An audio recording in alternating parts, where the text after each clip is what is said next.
something I wrote a while back. Short story. It's called Aiden, Flint, the Apostle. And bear with me, this is the first time I've read this, so we'll see. Aiden Flint, the first apostle. Almost 2 Earth standard miles long, the large silver tube of metal rose quite majestically into the sky. The ship carried the DNA of man and its planet's many forms of life, yet had 1 crew member. Mainly run on automatic, the ship did have certain functions that need to be carried out by a human. So the ancillary crew of the Ark 2 lay in stasis, each man or woman a volunteer, whose family would be well catered for as the Earth's final days finally came to pass. Aiden Flint was the ship's first member, a small, wiry man who sported pebble lens glasses and wore his black, thinning hair slicked back. The coveralls he'd been given to wear was a standard issue on the fellow, but such inconvenience meant little to Aiden Flint.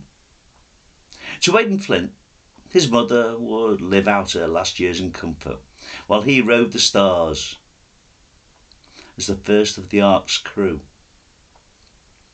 The Apostles, the media had called them, spinning the yarn that these brave men and women would take the seed of man to the stars to become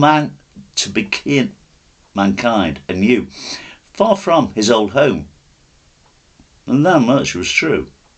Yet Aiden was quite unaware there was a subplot to the media story, one that he was unaware of, and at that particular moment, even if Aiden was aware, he might not have been concerned.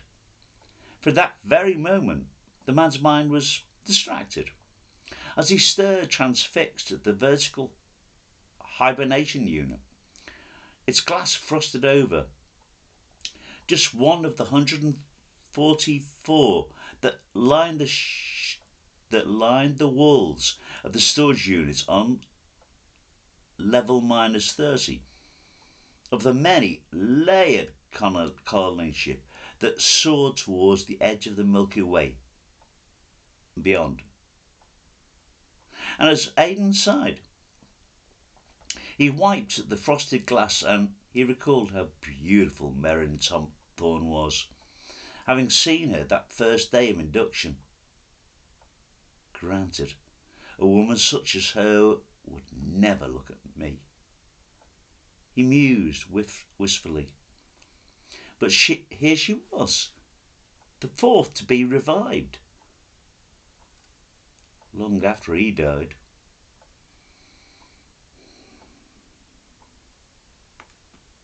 And staring into her frozen eyes, the hint of a smile touched the corners of the man's lips. Yes, he mused. It is true. Normally she would not look at me. But here, now, I can look at her. In cryostasis, the sleeper wore nothing.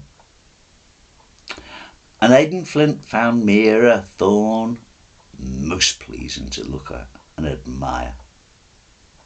And perhaps touch, he mused.